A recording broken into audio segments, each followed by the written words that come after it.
I'm Maya Nicholson, Internet Lawfare, with an episode from the Lawfare archive for May 12, 2024. With ongoing conflicts in Ukraine and Israel, there is significant discussion when and how to supply humanitarian aid to combatants, an important foundation of international law. It recalls a debate from many years ago, during the United States War on Terror, that touches on how far international humanitarian law protections go in terms of providing medical assistance to those in conflict, specifically combatants engaging in terrorism. For today's episode, I chose an episode from September 12, 2015. In the episode, Benjamin Wittes sat down with Gabriella Blum and Dustin Lewis to discuss their 2015 report entitled Medical Care in Armed Conflict, IHL and State Responses to Terrorism.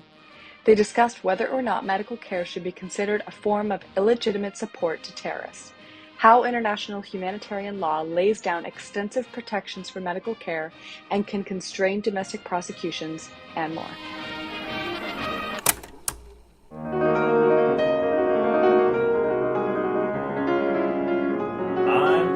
And this is the Lawfare Podcast, September 12, 2015. That was Gabriella Blum, a professor of law at Harvard University and contributing editor to Lawfare. On this week's Lawfare Podcast, Ben sat down with Professor Blum and Dustin Lewis, a senior researcher at Harvard Law School's Program on International Law and Armed Conflict, to discuss their new report, which was co-authored by Naz Modirzadeh, on whether we should consider medical care a form of illegitimate support to terrorists. Their argument, no, as IHL lays down extensive protections for medical care, which in many instances should also constrain domestic material support cases. Yet the authors make clear there's more to be done, and there are gaps and weaknesses in the protections afforded by IHL itself. It's the Lawfare Podcast, episode number 138, A Band-Aid for a Bomber. Is medical assistance to terrorists protected under international humanitarian law? Okay, let's start with an overview of this report. What does it cover, and why did you guys take on this particular subject? So the way this started is really we got questions and expressions of concern from humanitarian organizations doing work in Syria about being targeted even when these humanitarian organizations were basically just providing medical care for wounded people, both combatants and non-combatants, on the battlefield. And at first it seemed like a very straightforward question and answer, that it was obvious that that is illegal and shouldn't happen. The more we started digging into it, the more we found that while the particular question of targeting people who are considered authorized medical providers is very clear, actually the question of the status of medical providers on the battlefield is much more complicated under international law, and that the answers are far less straightforward than what one might expect or wish for. So that prompted us to do a comprehensive and comparative study, I think first of its kind, in thinking about all the issues that pertain to medical care on the battlefield from the particular perspective of counterterrorism measures.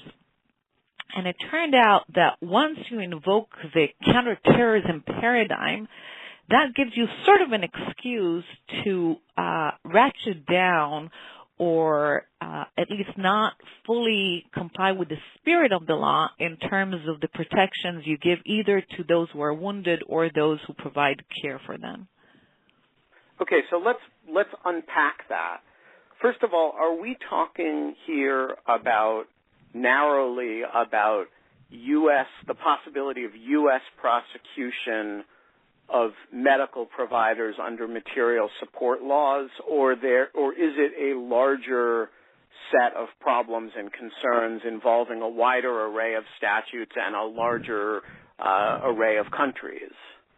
It's certainly the latter. So for us, what we think about it as two sets of addressees, if you want. It's the governments who design and implement counterterrorism measures.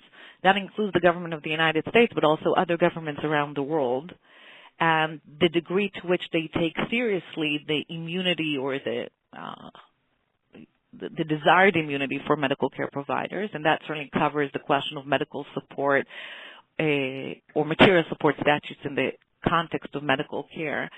But it's also the international sphere, including the Security Council itself, that it turns out that when the Security Council devises counterterrorism policies that purportedly bind the entire international community, not only are they not careful enough to grant immunity to medical providers, they actually cite medical support as an illegal means of support and grounds for sanctions against those who provide medical treatment. Okay, so let's back up and talk about what the supposed regime is and what the effective loopholes are in that regime once you invoke the counterterrorism paradigm. When it comes to the different level of IHL obligations for different states, one of the key things we found was on non-punishment of medical providers. This is a provision in two really important treaties from the 1970s, Additional Protocol 1 for international armed conflicts and an Additional Protocol 2 for non-international armed conflicts, or at least certain non-international armed conflicts. When you look at Colombia, Peru, and the United States, each of these states has recognized a different type of obligation that it has under IHL when read in tandem with their counterterrorism laws. So under Colombia, of course, is a 6-decade-long armed conflict with the FARC, and they, up until 1994, considered that the crime of rebellion, which is one of their counterterrorism provisions, it's read jointly with treason alongside of counterterrorism, that would have included medical support. But when Colombia became a party to Additional Protocol 2, so this non-international armed conflict treaty, all of a sudden no longer could Colombia punish the medical providers for the FARC, at least immediate triage. Similarly, Peru had obligations under Additional Protocol 2, but unlike Colombia, Peru just never recognized them in its non-international armed conflict during the 1980s and 1990s with the Shining Path and other organized armed groups. And then on the other end of the spectrum, you have the United States, which hasn't contracted into any of these obligations in Additional Protocol 1 or 2, so it doesn't recognize any IHL-related obligations concerning non-punishment of medical providers when it comes to their counterterrorism laws. This is one of the only provisions in the Law of War Manual where the U.S. does not incorporate an Additional Protocol 2 medical care provision. I think it's actually the only one. And then when you see that further in the Law of War Manual that came out in June, the U.S. government says that states may penalize people for providing medical care, providing material support to terrorists, and then U.S. law is that medical care and assistance can be considered material support. All of a sudden you realize that between Colombia and the United States, there's huge daylight about what they consider to be the different IHL obligations when read in tandem with their counterterrorism laws. So realistically, if you are a doctor operating in Syria, to go back to your original issue that caused you to get involved in this, if you're a doctor providing medical assistance to the Syrian rebels, and you're kind of aware that, there are Syrian rebels who are on the terrorist list and there are Syrian rebels who aren't, and you're providing care on a sort of whoever comes basis, what realistic jeopardy do you have from whom? So my first jeopardy is from the Syrian forces that are going to target me, and the second. And is that legal under IHL? No, it won't. The Syrian forces, it won't be legal. But here's our concern. So it wouldn't be legal to target any civilian who doesn't participate in the hostilities. The question is whether, from the Syrian government perspective, my provision of medical care crosses that line. And since I don't know which laws operate in Syria, I don't know, but it's totally possible. And here is the real concern. So for the Syrian government, I'm providing material support or maybe even participating in the hostilities simply by providing medical care. Then I traveled to the United States. I could stand trial for providing material support to terrorists through the provision of medical care. I'm pretty certain I'll never be targeted because of my provision of medical care, but I could stand trial. So here was our real concern. By the way, the U.S. Material Support Statute makes a distinction between administering medicine and providing any other medical treatment, meaning if I give somebody Tylenol, that's okay, but if I dress their wound, it's not okay. It takes legal ingenuity to figure out what the rationale of this distinction, but we'll put this aside. So I would stand trial. I could stand trial in the United States. And this was a real concern. We don't think that punishing somebody and targeting them on the battlefield is the same. But once you chip into the idea that medical care providers should just be immune from the ambit of the conflict, including any counterterrorism measures, then you start chipping it, and one country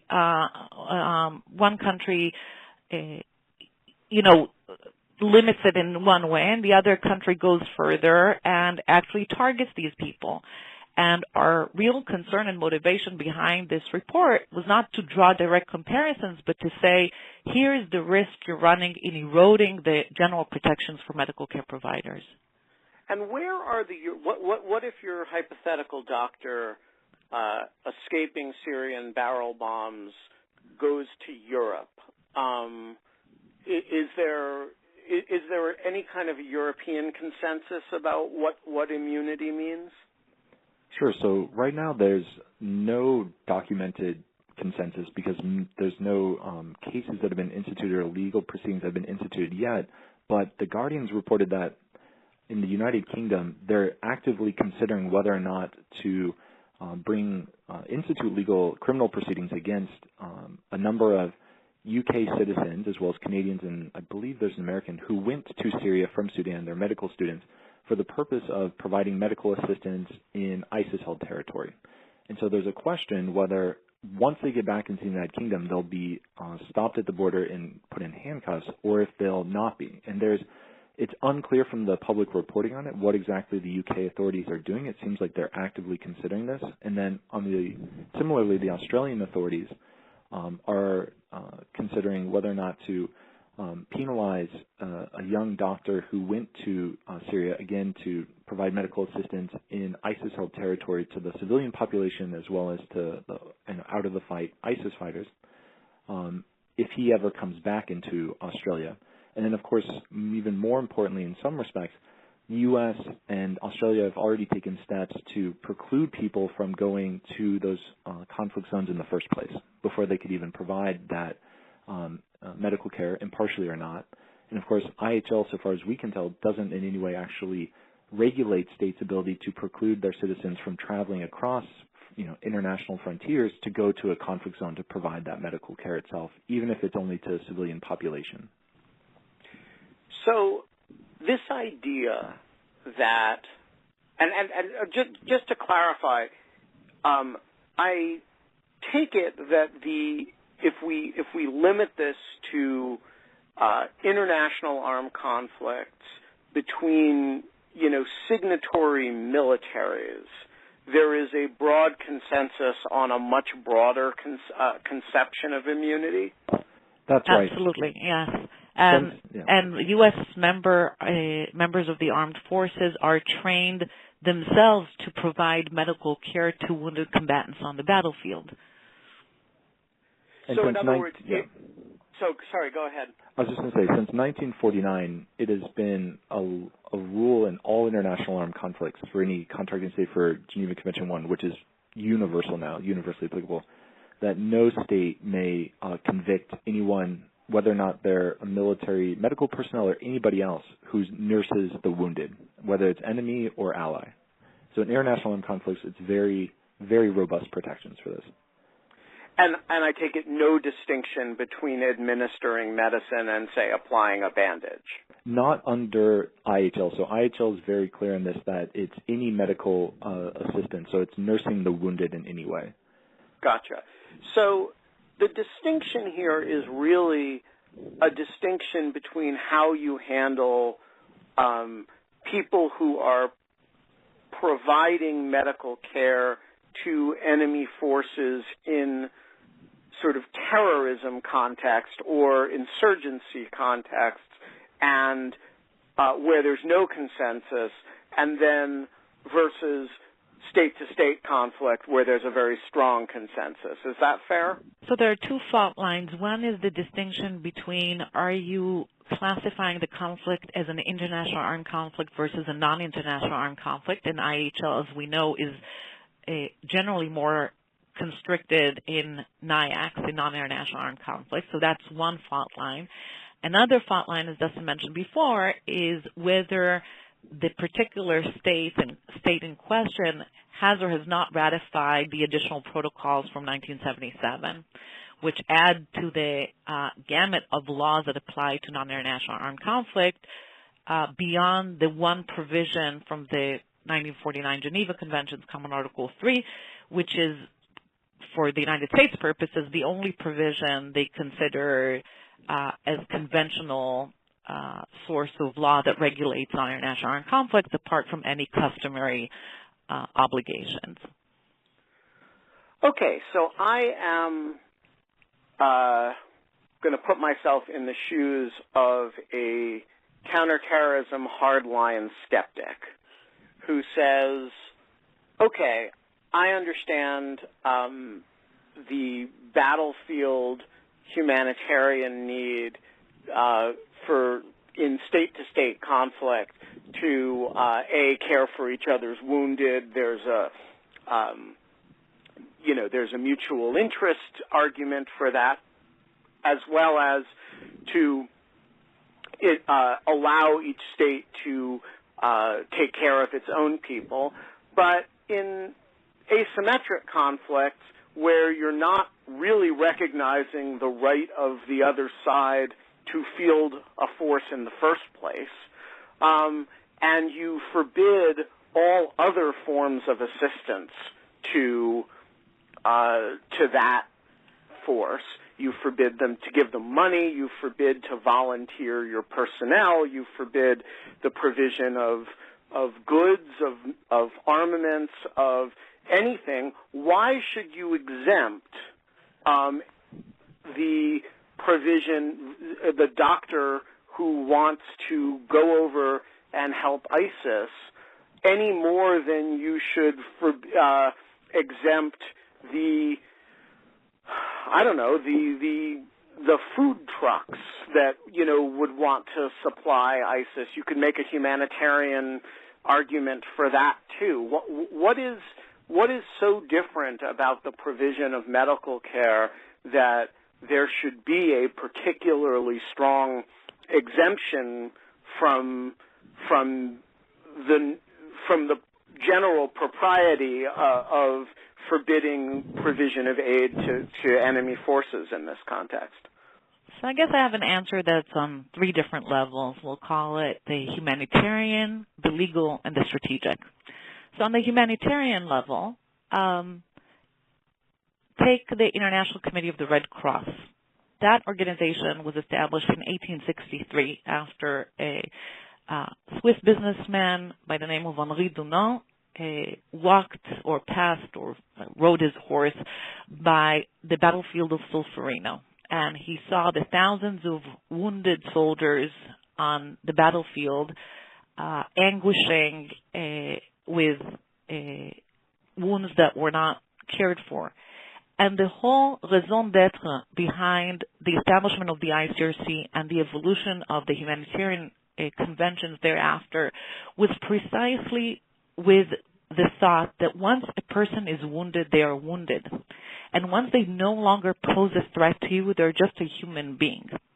And if you start tweaking and cutting at this principle, then you are in a slippery slope. And you are risking somebody else taking that rationale to the very extreme and saying, since it's support, it's support like financing. It's support like providing weapons, exactly in the same logic you offered. And then we just drop the principle altogether. Because those distinctions, you draw them in one place and I draw them in another. All of life is a line drawing exercise, but this in particular principle, it's really dangerous and it really has no rationale. So which brings me to the legal point. Yes, we make a lot of allowances in asymmetrical conflict for states to do things that they wouldn't otherwise be able to do in traditional international armed conflicts. But there is a limit to that as well. So there are certain things that we don't think we would do. For instance, if somebody is wounded or incapacitated on the battlefield, or in the legal term, an hors de combat, we don't believe you can go up to them and just shoot them. Now the question is, why not? They're a terrorist. They're not a lawful combatant. Why can't we just shoot wounded people on the battlefield? And the general sentiment is that still we're talking about human beings, and once somebody is wounded and incapacitated, you don't just execute them on the battlefield. You can capture them, you can detain them, but you don't kill them. So even this concept of asymmetrical conflict with people who don't care about the laws of war, have no respect for it, we still think we are bound by certain obligations that are generic, that are universal, that apply regardless of how you classify your conflict or against whom you're fighting. And the last point is really the strategic. The world spends trillions of dollars in counterterrorism efforts, and this country alone spends trillions of dollars in counterterrorism efforts. Is it really necessary to go after people who provide medical care? In some ways, it's not nice to say, but it's almost embarrassing that if with all this investment in intelligence, in technology, in resources, in all the efforts that we're investing in this, the people you ultimately are able to, handle are people who go to be an on-call doctor for Al-Qaeda. That doesn't seem to me an incredibly successful strategy. And is that, so I entirely agree with you on the latter point. My question is, to what extent is this a theoretical problem? The doctor who is operating in the combat zone has some theoretical liability, and to what extent is it an actual problem? Are these people in fact being prosecuted in this or other countries? Sure. So in the United States, there's been prosecutions, or at least the institution of criminal legal proceedings. Some have been pleaded out, some have gone to trial, for people who have been accused of providing material support through various forms of medical assistance to designated foreign terrorist organizations, especially Al-Qaeda and its associated forces. There are very few of these prosecutions. There are not that many to go off of. One was not for not for a doctor, but is actually for a Canadian who was accused of providing material support by teaching nurses to read English medicine labels in Afghanistan, who would then provide medical aid and assistance to Al-Qaeda and the Taliban in Afghanistan. The more sort of on-point case is this quote-unquote on-call doctor who was accused and convicted of providing or attempting to provide medical assistance to Al-Qaeda the next time that doctor went to Saudi Arabia. He was in Brooklyn at the time. He gave his phone number to an undercover FBI agent. This sustained a conviction and 12-year imprisonment for providing, attempting to provide medical assistance. But it's not common within the United States jurisdiction to go after these cases. There's some unreported cases in the immigration context where somebody couldn't immigrate to the United States because they provided medical assistance as material support in places like Nepal, where there's counterterrorism, where there's listed terrorist organizations, and even if you did that under duress or some circumstances, there might not be an exception to that. And then there's institution of these proceedings in Peru. There were many doctors, probably close to 10 or a dozen or maybe more, depending on how many reported cases you can find in that conflict. In Colombia, before 1944, there were a number. But there aren't a lot of institution of these legal proceedings within the U.S. jurisdiction. And then the question is, good. It's good that there are not many prosecutions. The question is, are there chilling effects of having this statute around and knowing that there have been prosecutions? By the way, in both these prosecutions in the United States, no IHL claims were made on either side of the discussion, either the prosecution or the defense. No one raised international law arguments. It was purely argued on the basis of what the medicine exemption in the material support exactly, statute. the domestic statute itself, right, without any reference to international law. And again, we have to also remember the transnational or international level, like the UN Sanctions Committee, that, again, if they don't take this into account, if they're not more careful in articulating criteria for the imposition of sanctions, they invite more of these measures by essentially every country around the world. So we're worried not just about the one or two or handful of prosecutions, but about the broader chilling effects of what these measures may end up inducing in terms of individual states' policies in the international system policy. And again, the slippery slope concern about, in our case, it's a material support statute. Other countries can take it to more extreme measures. Sure, and just piggybacking off of that very quickly, it's striking when you read Syria's submissions to UN bodies and to the Human Rights Council, for instance, where they're trying to respond to these claims that they're unlawfully arresting, detaining, targeting medical care providers in the armed conflict in that country. But in their submissions, Syria is using very similar rationales to the ones that the Security Council adopts and the ones that the U.S. and other countries adopt as well at the most basic level, which is that medical assistance is impermissible support to designated terrorist organizations. And once that rationale is in place, it supplants the underlying rationale of IHL, which since 1864 has just said partial medical care to people who are no longer fighting is just above the conflict. This is something that's untouchable. So what's the solution? Distill your policy recommendations for our listeners. So there are long-term comprehensive solutions that are going to take a very long time to get, and their political feasibility is unclear. And that would be just to change IHL, right, to change the laws that wouldn't distinguish anymore, so as not to distinguish anymore between international armed conflicts or non-international armed conflicts, or make it clear that it's not a picking and choosing, that every state around the world is or should be bound by similar rules in every conflict. That's going to take a very long while, if at all. The interim solution is our urging of the various domestic governments who develop and employ counterterrorism measures to think about this issue and to really weigh seriously whether this is a necessary or essential tool in their toolbox of counterterrorism strategies, or they can just decide, even as a matter of policy, even if you don't think the law obligates you, as a matter of policy, prosecutorial discretion, you are not going after people for merely providing medical care on the battlefield. And again, the other level is the Security Council or other international institutions. Again, as a matter of policy, leave that out. Don't touch these people. There is enough to do. There are enough targets. There are enough people involved. There are enough efforts that one can make on the battlefield and in counterterrorism. Leave that sphere alone. Gabby, Dustin, thanks for joining us. Thank you for having us. Thank you very much. The Lawfare Podcast is produced in cooperation with the Brookings Institution. Our music is performed by Sophia Yan. And as always, please spread the word and promote the Lawfare Podcast via your social networks, Twitter, Facebook, email, and in any other way you can. Thanks for listening.